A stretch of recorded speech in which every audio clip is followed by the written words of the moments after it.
ધર્મ પરિવર્તન કર્યા પછી પણ અનામતનો લાભ લેતા લોકોને દેશમાં હવે સમસ્યા ઊભી થઈ શકે છે, કારણ કે NCSC એટલે કે નેશનલ કમિશન ફોર શિડ્યુલ્ડ કાસ્ટીસ દ્વારા ભવિષ્યમાં દેશમાં એક અભિયાન ચલાવવાનું છે અને એ અભિયાન હેઠળ જે લોકો ધર્મ પરિવર્તન કર્યા પછી પણ અનામતનો લાભ મેળવે છે એ લોકોને સમસ્યા ઊભી થઈ શકે છે. ગુજરાત સમાચારના ડિજિટલ પ્લેટફોર્મ્સ પર હું છું મયુર. આજે વાત કરીશું આ નવા અભિયાન વિશે.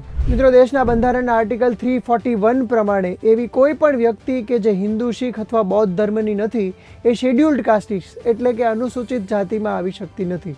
એનો સીધો અર્થ એમ થાય છે કે દેશમાં જો કોઈ વ્યક્તિ ધર્મ પરિવર્તન કરાવીને આ 3 સિવાયના કોઈ પણ ધર્મમાં કન્વર્ટ થાય છે, ફોર એક્ઝામ્પલ ક્રિશ્ચિયાનિટીમાં એટલે કે ખ્રિસ્તી ધર્મ અપનાવે છે અથવા તો ઇસ્લામ અપનાવે છે, તો એમને SC તરીકેનો દરજ્જો અને એની સાથે મળતી અનામતના લાભો પણ દૂર થઈ જાય છે. હવે આ મુદ્દો પ્રકાશમાં કેમ આવ્યો એ પણ સમજીએ. તો મિત્રો, તાજેતરમાં અલ્હાબાદ હાઈકોર્ટ દ્વારા ઉત્તર પ્રદેશ સરકારને એવો નિર્દેશ કરવામાં આવ્યો કે જે લોકો ક્રિશ્ચિયાનિટીમાં એટલે કે ખ્રિસ્તી ધર્મમાં કન્વર્ટ થઈ ચૂક્યા છે એવા લોકો જો SCના આરક્ષણનો લાભ લેતા હોય તો એ લોકો સામે પગલાં લેવામાં આવે.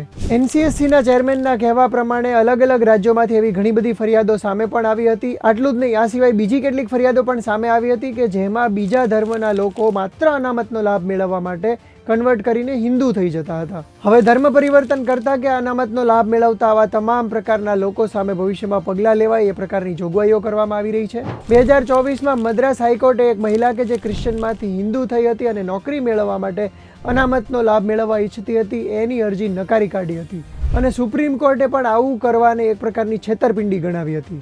જો કે અવારનવાર કોર્ટમાં એ પ્રકારની અરજીઓ પણ થતી રહે છે કે અન્ય ધર્મમાં કન્વર્ટ કર્યા પછી પણ ઘણા બધા લોકો સાથે દલિત હોવાના કારણે ભેદભાવ કરવામાં આવે છે અને એટલા માટે અમને અનામત જોઈએ છે. જો કે વારંવાર કોર્ટ દ્વારા પણ આ પ્રકારની અરજીઓને નકારી દેવામાં આવી છે અને વિવિધ ટ્રિબ્યુનલને નિર્દેશ કરાયા છે કે આ રીતે શિક્ષણમાં, જોબમાં કે પછી વિવિધ પ્રકારની સ્કીમમાં મળતા લાભોને આપવામાં ન આવે. તો મિત્રો, આ સમગ્ર મામલે તમારું શું માનવું છે અમને કોમેન્ટ કરીને જણાવો અને આ જ પ્રકારના ઇન્ફોર્મેટિવ વિડીયોઝ જોવા માટે ગુજરાત સમાચારને ફોલો કરી લો.